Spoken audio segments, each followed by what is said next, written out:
Okay, so I've just gotten into Shady Grove.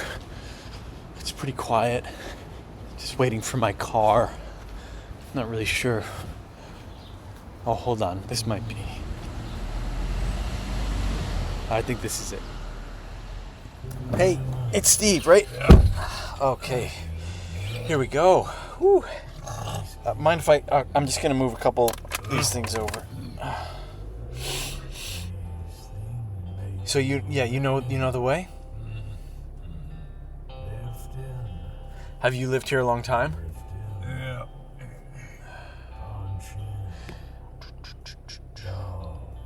Oh, wow. There's not a lot out there. Is it usually this quiet out here?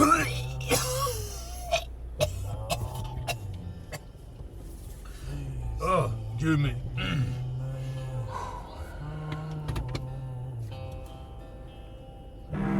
Almost as soon as I arrive in Shady Grove, it becomes clear that to truly know who might be behind this heinous crime, I need to understand the dynamics of the community. I need to learn about Shady Grove's unique and troubling history. It's my best shot at understanding the possible motives for these horrific and hopefully commercially compelling murders. Shady Grove was founded in 1840, and then again in 1841, 2 miles to the west, when the settlers, exhausted after an extended buffalo hunt, decided it would be easier to just start over where they were resting. The land was beautiful, especially if you find flatness attractive, but harsh, and the settlers led hard scrabble lives. However, by the mid-1850s, through grit and diligence, most citizens were living at least a medium scrabble existence. When the Civil War began, Shady Grove recruited both a Confederate and Union company, but when they converged on Main Street to march to their respective armies, they realized that if they each agreed to stay home, it would be a wash, and so returned to their farms.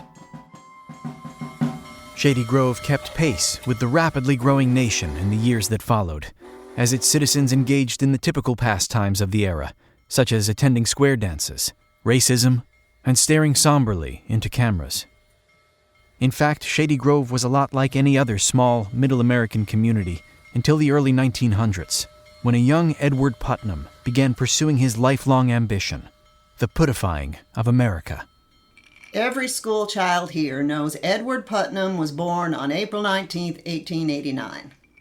Other boys his age were obsessed with going fishing and playing baseball, but Edward was all about the pudding. Estelle Hayes is the town's librarian and local historian. She also owns the Airbnb I'm staying in and comes into my room at all hours to chat. So I try to steer the conversation to the murders. Day and night, pudding, pudding, pudding. Pretty fucking weird when you think about it. Pretty weird indeed. The third child of 7, Edward was solitary and single-minded as a boy, and while his classmates idolized baseball players such as Cy Young, Edward looked up to Andrew Carnegie. When he was 9 years old, he told his teacher he wanted to do for pudding what Andrew Carnegie did for steel. Nobody knew what the fuck he was talking about. By the time he was 13, the industrious Edward had saved up enough money to start his burgeoning pudding enterprise in earnest. A former classmate recalls this momentous occasion in Edward's life in the 1950 documentary Putting Things Right, the Edward Putnam story. His father acted as a signatory, and Edward leased a tiny little building, more of a shack than anything else, nestled between the town's church and brothel. His first day there, he placed a sign on its door. It simply read, E. Putnam, Puddingmonger. And every day after he'd finish his chores in school, he'd experiment with various pudding flavors and consistencies. Sometimes the teachers let him out early on account of how he made everyone around him uncomfortable. People laughed at him and also felt creeped out by him, but it was mostly laughing, I think, bit of both. I mean, there's not like data on this. What, you seem pissed? Oh, I'm not. Well, then lighten the fuck up, podcast boy. Let's do some shots. Oh, no. Don't be such a pussy. At 15, Edward arrived at the pudding recipe that would make the Putnam family fortune. Even later, when he was forced to remove the cocaine from the recipe, it still retained its popularity as the most popular dessert in the Midwest. People still laughed at him, but they also ate shitloads of his pudding.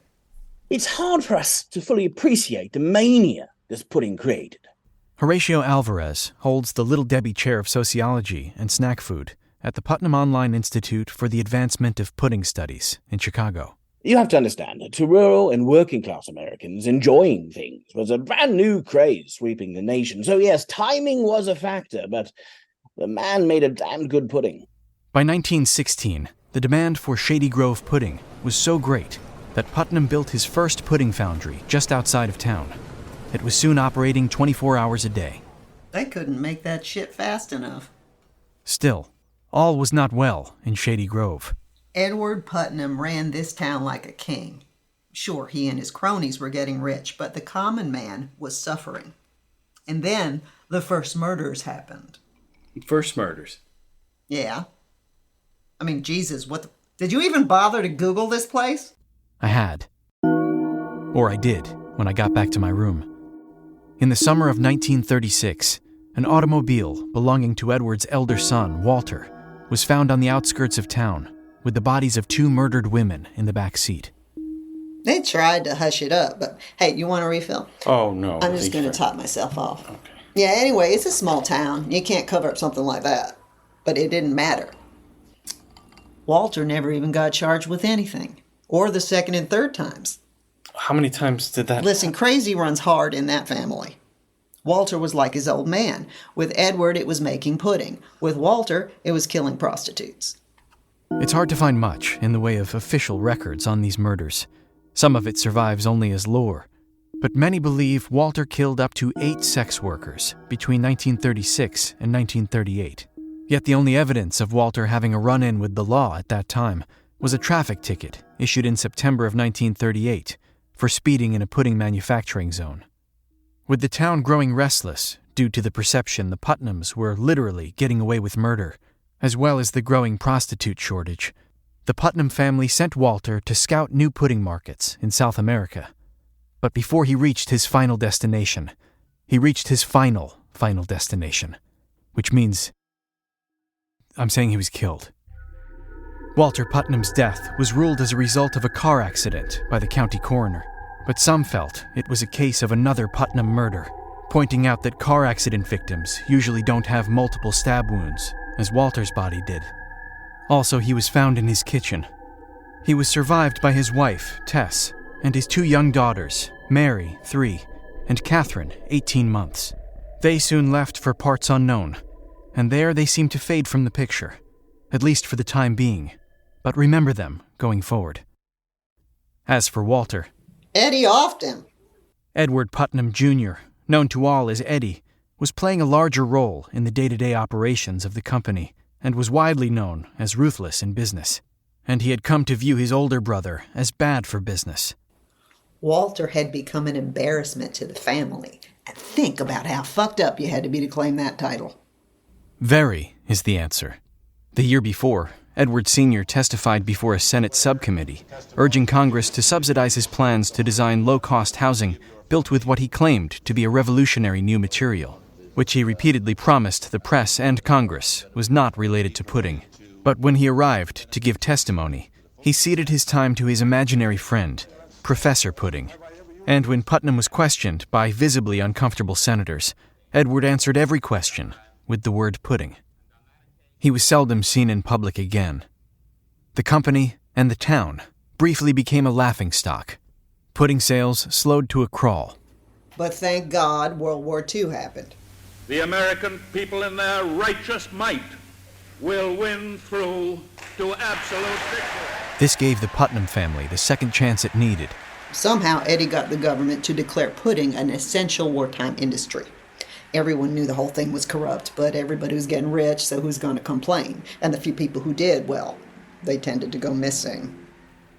Shady Grove received a massive contract from the government, and by the war's end, virtually all of America was making Shady Grove pudding its dessert of choice.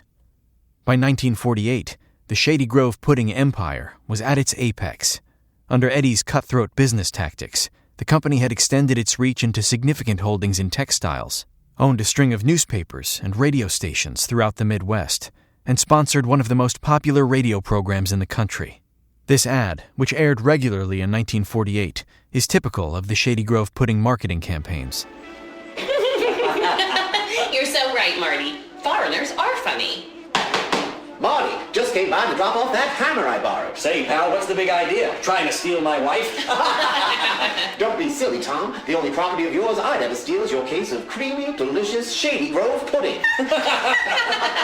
You seem awfully happy for a woman who hasn't brought me my evening scotch and cup of Shady Grove pudding. Sorry, dear. I'm going now. Less lip, more scotch and pudding. Say, Marty, I don't want to criticize you in your own home, but does Shady Grove pudding's unique blend of chocolate milk and American ingenuity go with scotch? Shady Grove pudding has a new flavor that gives an extra layer of delicious fun to any brown liquor. And next month, they're adding a new pudding, Cool Menthol. Oh, brother, finally I'm not going to have to stop gorging on Shady Grove pudding when I smoke the cigarettes my doctor prescribed. Shady Grove really attends to my every need. Hey, pal, what's the hurry? I'm off to buy some more Shady Grove pudding. Yeah, Eddie spent more time in Hollywood than in Shady Grove in those days, palling around with movie stars and mobsters, sleeping with starlets, and expanding his financial empire, often all at once. He hadn't been back there in almost 3 years when the strike broke out in '49. Pass me that bottle, we just killed this one. Oh, I haven't been drinking. Well, you've been in the room. It's trying to be inclusive. Anyway, '49, big strike. This is a crucial moment in the town's history, and I believe it might have a direct bearing on the case. Apparently, the Putnam's company had been unionized since the 20s. The chief negotiating victory the union could boast of was a 1932 agreement from management that when a worker died on the job, something that happened with surprising frequency for a pudding factory, his family would be entitled to 30% off Shady Grove pudding for 6 months. But in 1949, a young radical lawyer named Alexander Hart came to town with the express purpose of giving the company's workers a fair shake. Before long, Eddie had borrowed dozens of union-busting goons from the Ford Motor Company in a pilot program for goon sharing among the top corporations in America. Still, the workers didn't give in, and so many thugs were eventually brought in that in the 1950 census, union busting was Shady Grove's second most popular occupation, running almost in a tie with pudding workers. The rest of the country was enjoying real prosperity, assuming you were a white man, and in those days everyone assumed you were. But here, it was a pretty dark time. A lot of good men were killed. Also a fair amount of pricks. But then, Alexander Hart devised a brilliant plan. Luckily, newsreel footage announcing the breakthrough still exists. Today, the negotiations between myself and Mr. Anthony the Razor Giaffredo have successfully concluded in an agreement to unionize the union-busting goons who were previously terrorizing many of the strikers at Mr. Putnam's factory. Mr. Giaffredo and his union members have further agreed to commence a strike in sympathy with the pudding mongers of America. Mr. Giaffredo. Yeah, I'd just like to thank Mr. Hart for working with us to understand that we were acting as the wardens of the very economic prison we ourselves are caged in. However, to honor the terms of our previous contract, we will continue to beat factory workers until the 15th of next month. But as a show of good faith and solidarity, several goons will themselves be beaten up each day, and factory workers will form a rotation in which they will also brutalize their fellow employees. It proved to be a stroke of genius. Ford and the other companies abandoned the Putnams.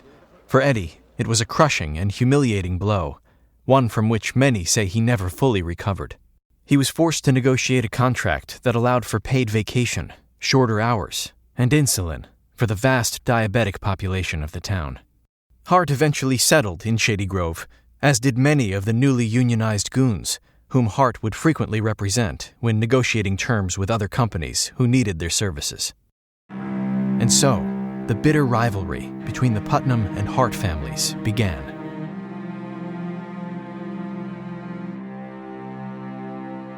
The next years were uneventful, although in 1961, Edward Sr., though no longer active in day-to-day operations, donated $15 million to NASA to study the effects of weightlessness on pudding.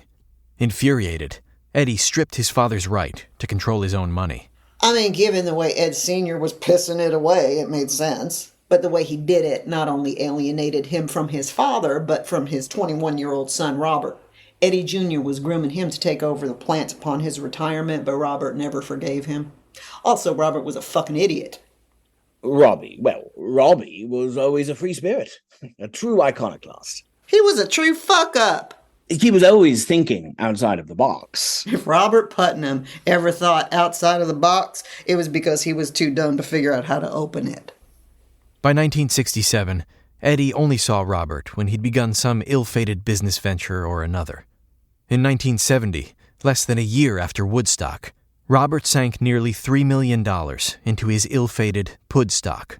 And despite offering luminaries such as Jimi Hendrix, the Rolling Stones, Janis Joplin, and John Lennon well-compensated slots, the only two performers he was able to secure were Academy Award winner Mickey Rooney and Heisman Trophy winner O.J. Simpson.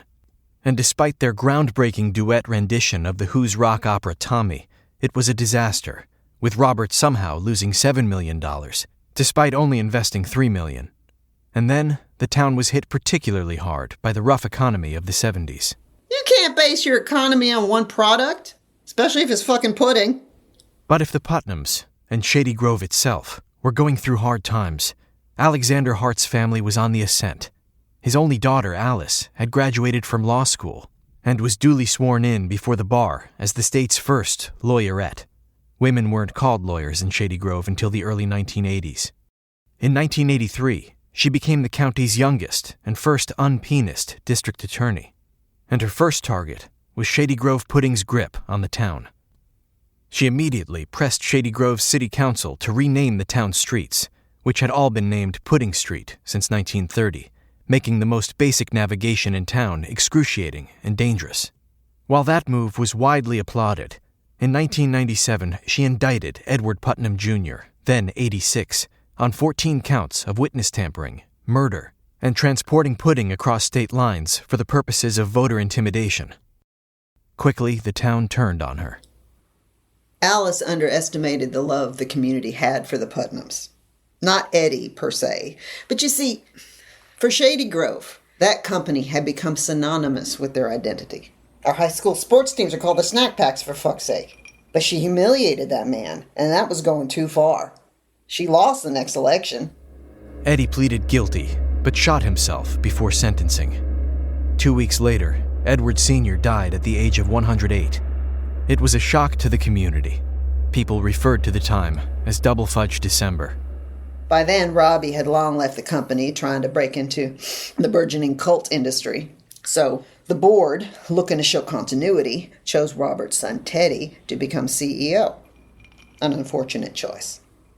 Anyway, the town, it was never the same. It just wasn't the place that I'd always known. Do you need to take a minute?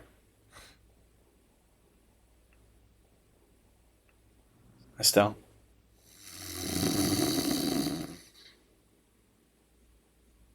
Okay.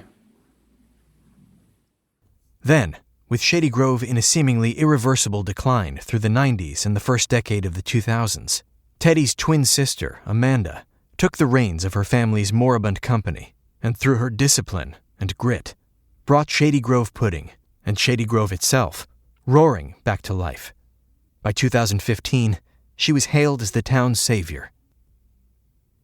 So, who would possibly want to kill her? More than a few people, it turns out. The prime suspects in Episode 3 of The Murderer Killings.